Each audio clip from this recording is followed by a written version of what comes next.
बिस्मिल्लाहिर्रहमानिर्रहीम। मैं हूं आपका होस्ट मकसूद अहमद। उम्मीद करता हूं कि आप सब खैरियत से होंगे। अल्लाह तबारक ताला आपको खुश रखे, शादोबाद रखे। दोस्तों फिर एक न्यू बिज़नेस आइडिया के साथ हाज़िर हूं। आज मैं आपके लिए बिज़नेस आइडिया लेके हाज़िर हूं। दोस्तों बहुत ही ज़बरदस्त ये कारोबार है। दोस्तों बिल्कुल स्मॉल इन्वेस्टमेंट से भी आप अपना कारोबार स्टार्ट कर सकते हैं, बड़ी इन्वेस्टमेंट से भी आप अपना बिज़नेस स्टार्ट कर सकते हैं। दोस्तों कारोबार क्या है, किस तरह करना है, कैसे करना है, ये मैं आपको पूरी प्लानिंग के साथ, पूरे तरीके के साथ मैं बताऊंगा। अगर आप मेरे चैनल पर नए हैं तो आप मेरे चैनल को कर लें सब्सक्राइब, बेल की घंटी कर लें प्रेस, ताकि हर आने वाली वीडियो का जो नोटिफिकेशन है वो आप तक बर वक्त पहुँच सके। तो दोस्तों बिला तखीर किए अब बढ़ते हैं बिजनेस आइडिया की तरफ। दोस्तों आप जिस शहर में भी रहते हैं, फॉर एग्जाम्पल जिस तरह मैं मुल्तान सिटी में रहता हूँ, आप जिस शहर में भी रहते हैं आपने अपने शहर का विज़िट कर लेना है। आपने अपने शहर का विज़िट करने के बाद दोस्तों जो आपने कारोबार स्टार्ट करना है, जो आपने कारोबार शुरू करना है, ये कारोबार अगर आप ज़ाती तौर पे करना चाहें तो आपके लिए थोड़ी सी मुश्किल का सामना करना पड़ेगा। फर्स्ट टाइमली जब आप ये कारोबार शुरू करेंगे तो आपको इसके लिए एक अदर कारीगर हायर करना पड़ेगा। दोस्तों ये कारोबार बहुत ही ज़बरदस्त कारोबार है, 12 मंथ चलने वाला ये कारोबार है। सीज़न ऑफ सीज़न की इस कारोबार में कोई बात ही नहीं है।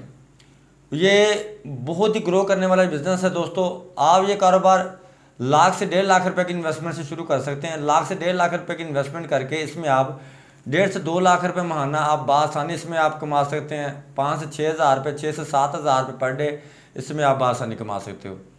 और दोस्तों ये कारोबार बहुत ही ग्रो करेगा, ठीक है ना जी। इसके लिए आपको एक अदर कारीगर हायर करना पड़ेगा। अब कारोबार क्या है ये मैं आपसे अब शेयर करता हूँ। दोस्तों कारोबार जो आपने करना है, आपने बीफ गोश्त का कारोबार करना है। अब आप सोच रहे होंगे मकसूद भाई बीफ गोश्त का कारोबार हम किस तरह कर सकते हैं। जो आपने कारीगर हायर करना है दोस्तों, वो आपने अच्छा सा कोई कसाब हायर कर लेना है, ठीक है ना जी। जिस तरह हमारे मुल्तान सिटी में इतवार वाले दिन मंडी लगती है, ठीक है ना जी, बड़े जानवरों की, ठीक है ना। वहाँ से आप यानी कि बच्चे परचेज़ करते हो या बड़े यानी कि वो बड़े जानवर और परचेज़ करते हो, ठीक है ना जी। आपने गोश्त का काम करना है, बीफ का काम करना है। आपने जो कारीगर आपने हायर किया होगा उससे माल परचेज़ करने का भी तरीका होगा, और उससे कसाब को माल आप जो भी आप यानी कि जानवर परचेज़ करोगे उसे हलाल करके सेल करने का तरीका भी उसे आता होगा। लेकिन आपने क्या करना है, आपने उसके साथ सिर्फ बैठ के उसके साथ जो आपने ठिया लिया होगा उसी ठियर पे बैठ के आपने सिर्फ पेमेंट लेनी है।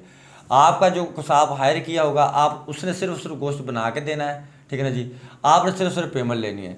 आप उसके साथ अब आप सोच रहे होंगे कि मकसूद भाई उसके साथ हम शेयर करें या उसके साथ पार्टनरशिप करें, तो मैं जो आपको मशवरा देता हूँ आप उसके साथ 30% की पार्टनरशिप कर लें। अगर जो कसाब आप हायर कर रहे हैं अगर वो भी इन्वेस्टमेंट करता है और आप भी इन्वेस्टमेंट करते हैं, फॉर एग्जांपल सपोज कि जिस बंदे को आप हायर कर रहे हो उसे काम करने का सारा तरीका है, ठीक है ना जी। तो अगर वो 1 लाख रुपए वो इन्वेस्ट कर रहा है, ठीक है ना जी, या 50 हज़ार रुपये वो इन्वेस्ट कर रहा है, 1 लाख रुपए आप इन्वेस्ट कर रहे हो, तो फिर वो आप उसके साथ 50% का शेयर कर लें। क्योंकि आप ये मत सोचना कि ये तो 50 हज़ार रुपये इन्वेस्ट कर रहे हैं, मैं लाख रुपये इन्वेस्ट कर रहा हूँ, ठीक है ना जी, तो इसका तो 50% बनता नहीं। क्योंकि भाई अगर वो 50 हज़ार इन्वेस्ट कर रहा है तो उसे काम करने का तरीका भी तो सारा उसके पास ही है ना। आपको तो कुछ करना ही नहीं आता। तो जैसे जैसे आपको एक्सपीरियंस आता जाएगा, तजर्बा आता जाएगा, वैसे वैसे जब आप मुकम्मल कारीगर बन जाएंगे, ठीक है ना जी, तो फिर आप बराबर की सही ना जी 50% वो मिलाएगा, 50% आप मिलाएंगे, ठीक है ना जी। फिर बराबर की इन्वेस्टमेंट आपकी हो जाएगी। जब तक आपको काम करने का तरीका नहीं आता उतनी देर तक आप वो अगर आपकी इन्वेस्टमेंट से हाफ इन्वेस्टमेंट भी अगर दूसरा बंदा कारीगर बंदा अगर ऐड करता है तो वो आपका 50% का वो पार्टनर है। अगर वो सपोज आपको कहता है कि भाई साहब मैं आपके साथ पार्टनरशिप नहीं करना चाहता, ठीक है ना जी, आप मुझे डेली बेसिस पे आप मेरे साथ कंप्रोमाइज़ करें कि आप मुझे क्या देंगे, ठीक है ना जी। एक जानवर में से आप मुझे क्या देंगे, आप उसके साथ कंप्रोमाइज़ कर लेते हैं कि अगर मुझे 7 हज़ार बचते हैं तो मैं आपको 25% दूंगा, ठीक है ना जी। अगर मुझे अगर फॉर एग्जाम्पल उसमें 25% में से आपका ये कि 2,000 रुपये 1,500 रुपये आपका डेली बेसिस पे बन जाया करेगा, ठीक है ना जी। तो अगर इस तरह कंप्रोमाइज़ होता है तो ये भी वेल एंड गुड है। अगर वो आपके साथ पार्टनरशिप करना चाहता है तो ये भी ज़बरदस्त है। तो दोस्तों ये बीफ का कारोबार, अब आपको पता चिकन कोई हर बंदा लाइक नहीं करता, ज़्यादातर बीफ का और मटन का काम है, ठीक है ना। मटन ज़्यादा कॉस्टली है, हर बंदे की पहुंच से दूर है, क्योंकि 1,400 रुपये 1,500 रुपये किलो मटन कौन परचेज़ करता है। तो बीफ अपना इसकी जो रेट है रीज़नेबल इसका रेट है, ठीक है ना जी। 600 650 रुपये ये केजी है, ठीक है ना जी। 6 से 650 रुपये किलो है जी। हर बंदा परचेज, अगर कोई 1 किलो नहीं परचेज करेगा तो आधा किलो परचेज कर लेगा, 2 किलो परचेज करने वाला बंदा 1 किलो परचेज कर लेगा। और बीफ का कारोबार ये बहुत ही ज़बरदस्त कारोबार है, बहुत ही ग्रो करने वाला ये बिज़नेस है। दोस्तों मैं आपके लिए वक्तन स्मॉल इन्वेस्टमेंट वाले, बड़ी इन्वेस्टमेंट वाले बिजनेस आइडिया लेके हाजिर होता रहता हूँ। तो मैं उम्मीद करता हूँ कि ये आज का बिजनेस आइडिया मेरा आपको ज़रूर पसंद आया होगा। नेक्स्ट वीडियो तक के लिए मुझे इजाज़त दीजिए, तब तक के लिए अल्लाह हाफिज़।